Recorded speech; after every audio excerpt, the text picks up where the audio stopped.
Bom dia a todos, aqui é Remo Noronha do curso Matrix, onde você aprende o que é determinante. Vamos aí de força magnética. E aqui eu quero me estender um pouquinho na minha introdução para dizer o seguinte para vocês. Não se assustem com as matérias de maior complexidade. Se você for fazer uma prova em nível IME, ITA, aí sim você pode esperar questões de altíssima complexidade dentro de matérias como força magnética, como campo magnético, indução, isso aí tudo. Mas se você vai fazer o vestibular, a minha experiência diz que quanto mais complexa a matéria, mais as bancas tendem a usar simples aplicação de fórmula e alguns conceitos básicos. Então vamos estudar essa matéria com uma certa tranquilidade, porque o nosso objetivo aqui é Enem e UERJ. Então não acredito que ninguém vai querer esculachar vocês com essa matéria não, combinado? Bem, como é que a coisa funciona? Você faz o produto vetorial da velocidade do campo, multiplica pela carga e encontra a força magnética. Tá legal? Aí, o que essa maluquice quer dizer toda? Primeiro vamos pensar em termos de direção e sentido. Você vai usar a regra da mão direita, super mal desenhada aqui, mas como é que você vai fazer? O seu polegar vai tomar carona na velocidade. Você com a mão estendida, repara que aqui é a mão direita, então o que vocês estão vendo aí para cima é a palma, né? Com a sua mão estendida, aqui o dedo médio vai estar apontando para o sentido do campo e a força vai ser como se você estivesse dando um tapinha em alguma coisa, né? Você jogando vôlei, dando uma tapinha na bola de baixo para cima, cuidado para não fazer uma condução. E aí você vai ter a força. Então, é assim que você aplica, nesse caso, a regra da mão direita. Já tenho aqui publicado no canal isso explicado de uma maneira mais clara, beleza? E quanto é que vai ser o módulo? O módulo vai ser a carga multiplicado pelo campo, multiplicado pela velocidade.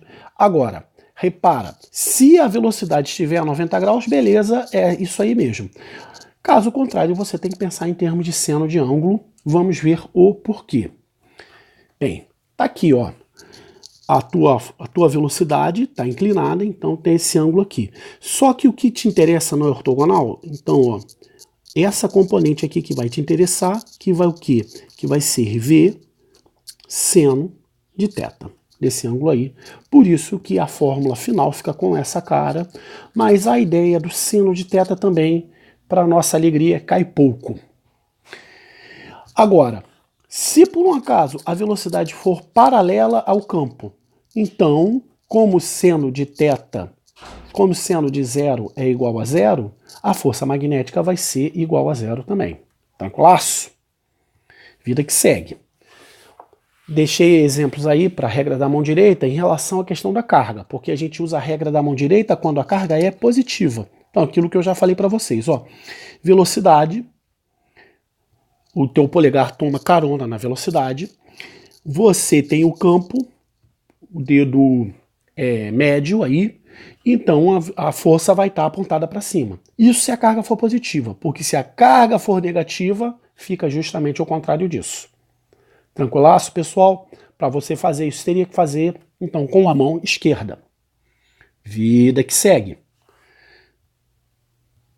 Agora, quando uma carga está passando aí solta no espaço, você usa aquela fórmula, né?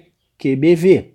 Se por um acaso ela estiver num fio, se ela estiver num fio, o que é que você vai ter? Ó, força vai ser carga, que multiplica o campo, velocidade. Poxa, velocidade é complicado, mas você pode pensar que você tem um comprimento em um determinado tempo. O lance é que a carga dividido pelo tempo é uma grandeza que a gente conhece também, que é a intensidade de corrente. Então fica intensidade de corrente. Vou só mudar a ordem aqui.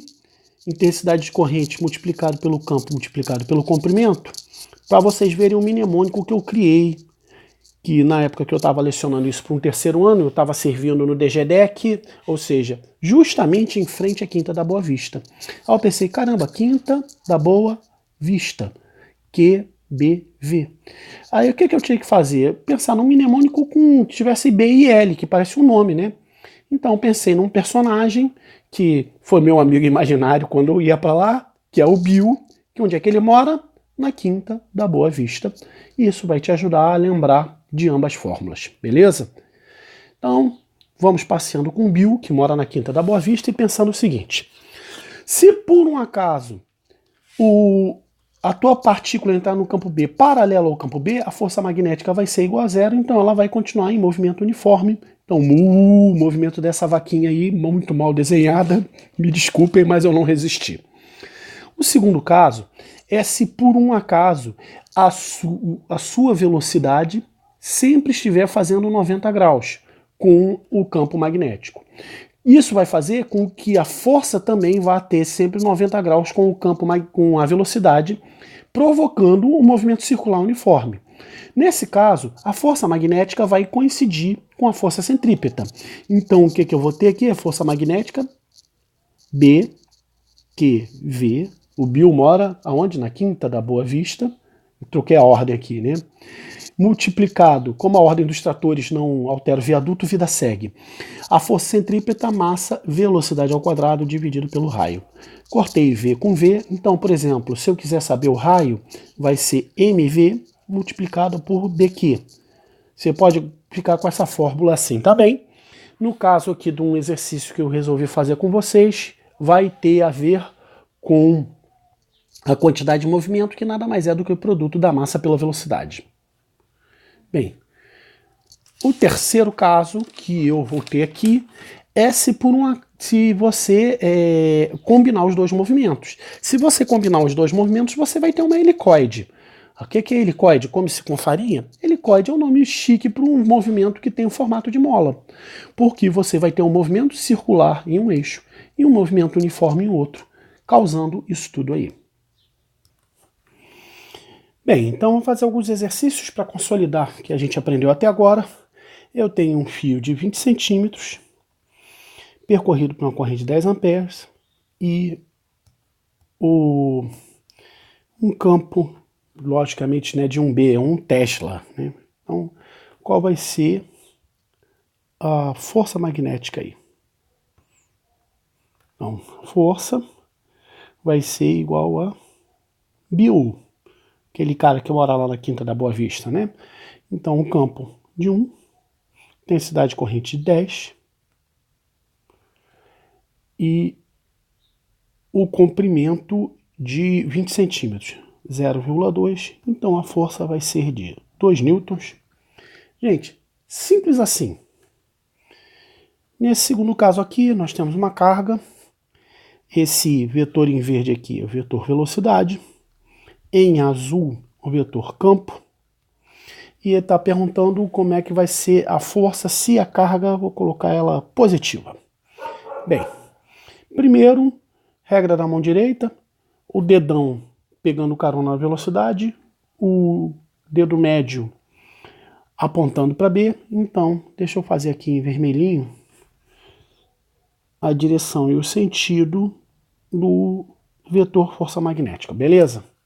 Então, voltando aqui para a caneta preta, vamos calcular o valor dele. Então, onde é que o Bill mora? Na Quinta da Boa Vista. Então, a força vai ser igual a carga, 3,2 que multiplica 10 elevado a menos 19, 2 vezes a carga fundamental, né? Campo, 2,5 que multiplica 10 a quinta. E a velocidade, 3 que multiplica 10 elevado a quinta metros por segundo. Já está todo mundo no sistema internacional, então minha resposta vai estar em newtons. Bem, 3,2 vezes 2,5 tem aquela brincadeira de procurar o 10, né? Então 2,5 é 5 vezes meio. Então isso aqui é 5 vezes meio. O 3,2 é 2 vezes 1,6 vezes 3. Então vai ter menos 19, mais 5 mais 5, menos 19 mais 10. Então, 10 elevado a menos 9. Então, o que eu vou ter aqui? Ó? 5 vezes 2, 10. Então, aqui vai dar 16. 16 dividido por 2 vai dar 8. 8 vezes 3, 24. 24 que multiplica 10 elevado a menos 9 é a mesma coisa que 2,4 que multiplica 10 elevado a menos 8 newtons. Tranquilaço, pessoal? Vida que segue. E a terceira, eu tenho aqui um movimento circular uniforme provocado por uma força magnética.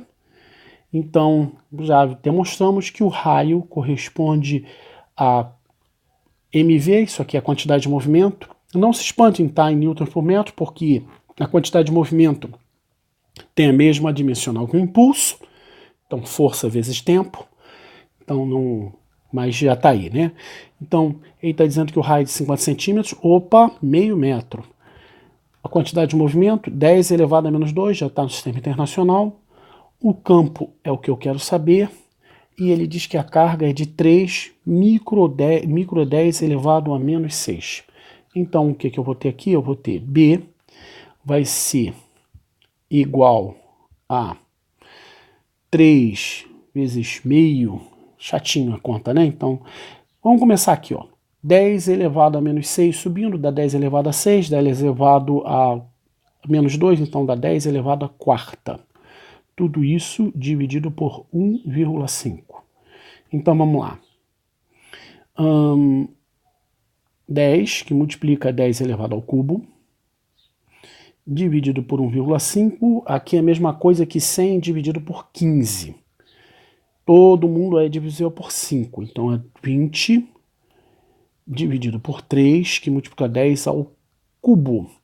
Isso aqui, se fosse 10 terços, seria 3,3333, então é o dobro disso. Então 6,7 aproximadamente, que é 6,66666, né?